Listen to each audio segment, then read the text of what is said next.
Hello and welcome to Learn, Do, Become Radio episode 204. I'm April Perry. Today we're talking about why we like friction and how to change that.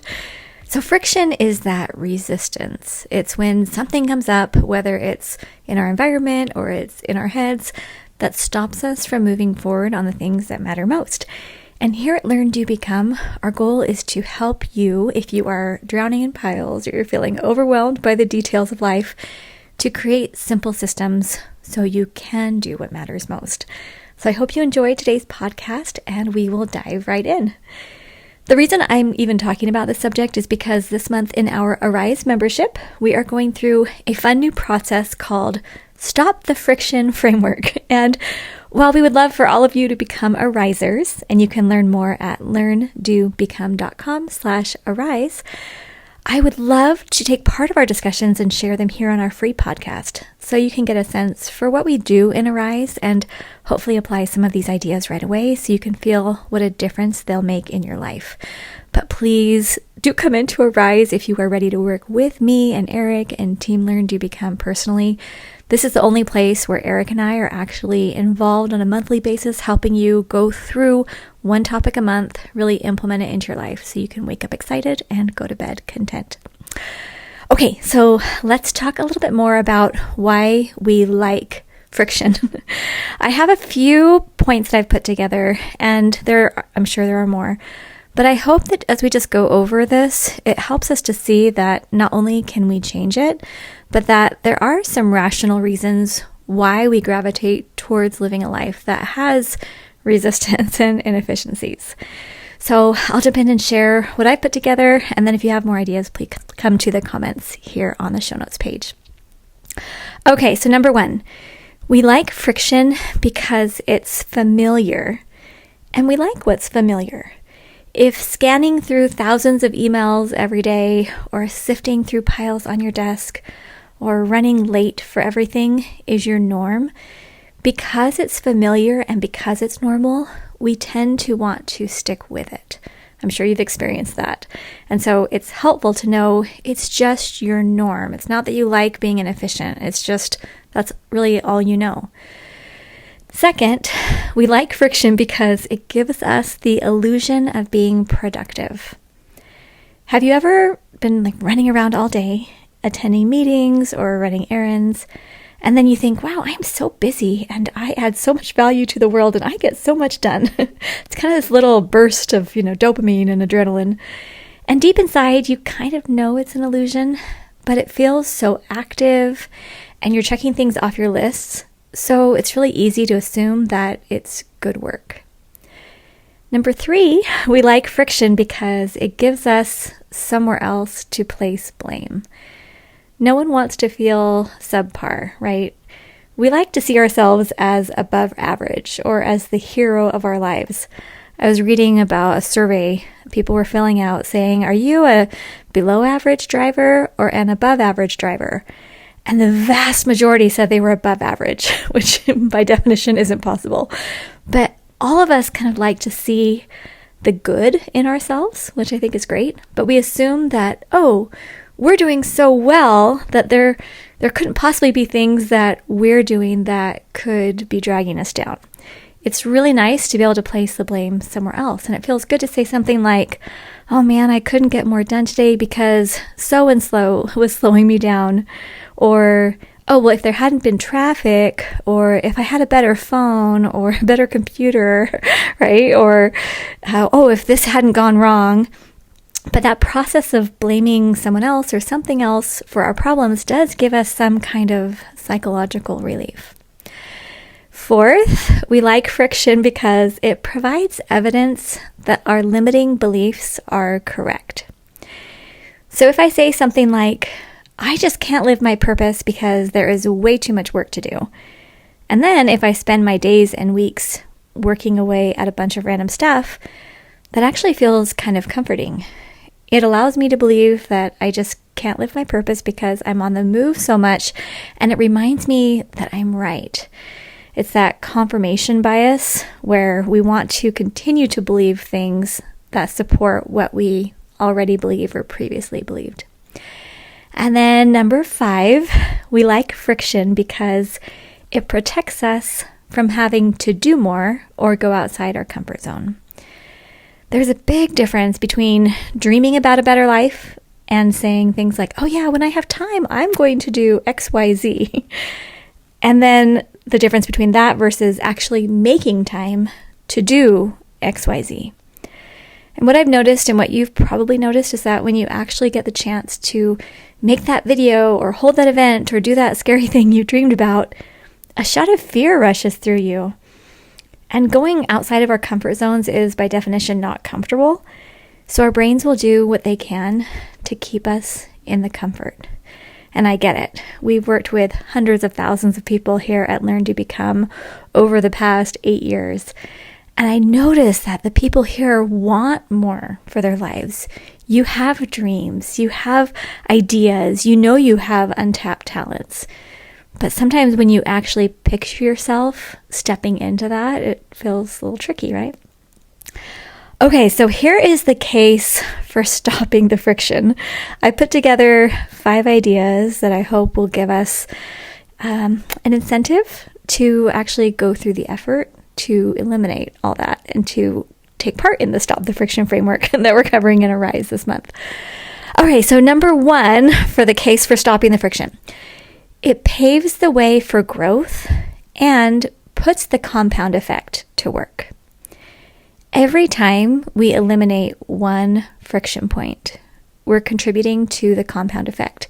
And it doesn't feel like a big deal at the start, but something like making laundry easier maybe saves 30 minutes a week.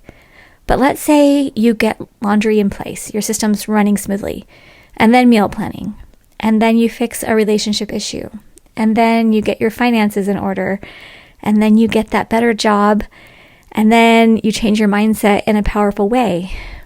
You add all of that up, and it's kind of like magic. Second, it enables us to build momentum and be truly productive, creating the life we actually want to live. I've kind of been in a state of semi-disbelief lately because I've reduced a lot of friction around relationships and work and eating and exercise and my daily routine. And while it didn't feel that fantastic or big along the way, and I still have way more that I need to grow through because I feel it, it's given me so much more mental space and energy. And not everything is perfect in the world or in my family or in my life. In fact, I was just feeling super frustrated over something that just recently happened. The whole time I was walking Sunny, I'm trying to walk myself off the ledge because I was feeling kind of frustrated. But it's okay. Honestly, though, on a day-to-day basis, I am waking up excited and going to bed generally content every day. And then when hard things come up, I feel like they're not that bad. And I want you to have that too. Because I know sometimes things throw us. I mean, the situation I'm dealing with right now, it was unclear expectations. Someone did something I didn't like. I felt like a boundary was being crossed. I started feeling some resentment. You know, it's stuff like that. We're human and we're all trying to figure things out together. But because in general, I'm waking up excited and going to bed content and I'm taking care of my mind and my heart and my family and my projects and all those things, it doesn't have to totally throw me and I can deal with it and we'll figure it out. It'll be just fine. All right, number 3, the case for stopping the friction. It provides space for us to honestly look at our lives and identify where we need to change. You've probably had experiences where you've humbly looked at your life and realized that you were causing your own problems. I certainly have. I'm even realizing that today. I'm causing my own problems by the way I interpret things because I don't want to say things out loud, because I don't want to hurt anyone's feelings, all that kind of stuff. I cause my own problems. And to be honest, I'm actually starting to like that process of identifying where I'm causing my own problems because it is frustrating, but it's really empowering to know that if we cause the problem, we can also be the solution. For example, I realized for a long time that I was making myself responsible for Eric's happiness. And he never asked me to do that, but whenever he was upset or frustrated, I would quietly think, oh, what did I do to cause this? Or how could I prevent this next time? Like it was my job to make sure he never got upset. And now, after lots of heart-to-heart conversations with him and some coaching from my team CBT therapist, I have a podcast or a couple where I've talked about my coaching from Mike Christensen with Team CBT. So good. But I learned some skills so that now I can respect Eric's needs and show I love him, but I can also separate myself from the situation. And as we were talking, Eric said, April, I might not always feel happy, but it's not your job to govern my emotions. I'm allowed to feel what I want to feel, but you don't have to fix it. And I don't know why I struggled with that for so long, but I realized that it's so much better for me to give both of us a break. And I think it's just been overall so healthy for our relationship as a whole and for each one of us. Number 4, it helps us remove the shackles of limiting beliefs. I have been learning painfully at times that whenever I'm struggling with something, there's usually a limiting belief at the core. Diving into those has been such a great process, and as I'm learning to stop the friction around those beliefs, I feel like I can breathe and make better decisions for my future. If I believe that I'm not good at something, or I believe that it's someone else's job to help me feel a certain way, or if I believe everyone should act a specific way that I've outlined quietly in my mind, all of those things are just going to cause me to feel frustrated. But when we start removing the friction and we look at, well, what am I saying? What am I doing? What is it that's stopping me from having this life that I really would love? It's really fun to be able to see that we can let go of these beliefs that we may have just held on to for most of our lives. And 5th, it gives us courage to move into the growth zone. And yes, it does take courage to grow, but I believe that that's innate in us as humans, that desire to grow and create and progress. And then once we get into that zone each day, it can feel so joyful.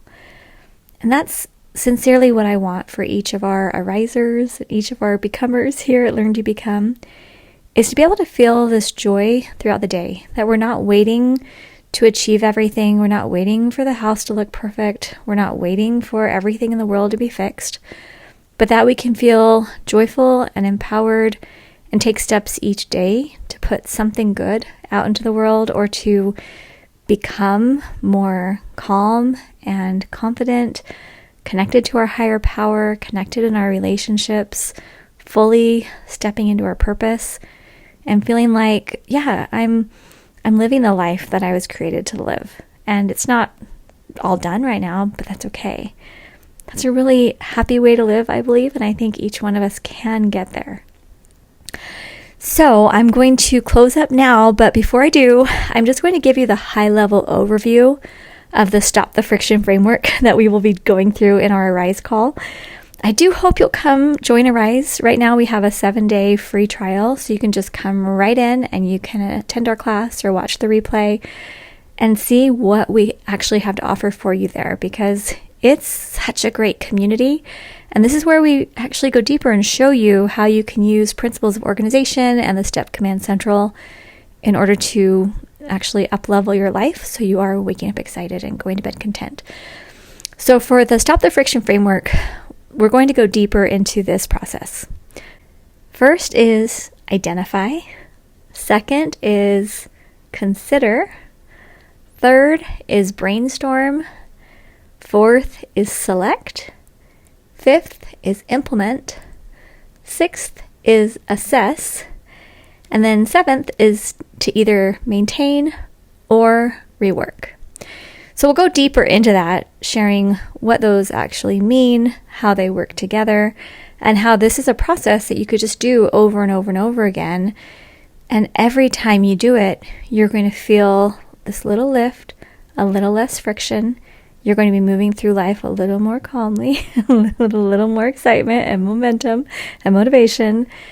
And over time, you're going to look back and say, oh, wow, I've grown so much and I've learned so much and I've implemented things into my life so that I just generally feel good. And that's so exciting. All right. Thank you again for being here with us. I believe that when we can see the path out of the friction, we'll start to love that process and progress. And then we won't hold on to that love we have for the friction, for its normalcy and familiarity.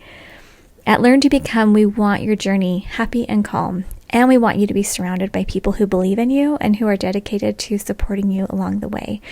Thank you for all the kind comments you send and the emails, and for sharing Learn to Become with your friends and family. I'm so grateful you're here. We also have a YouTube channel. If you want to watch the videos we've put together, just search Learn to Become on YouTube.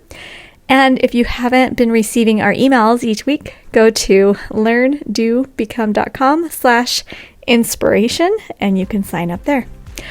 All right, I think that's all for today. Thank you for showing up each day for your family and your friends and those who work with you professionally or in your volunteer work. There are great things ahead, and we feel so privileged to be with you. Show notes are at learndobecome.com/episode 204. I hope to see you in Arise soon, and have an amazing day.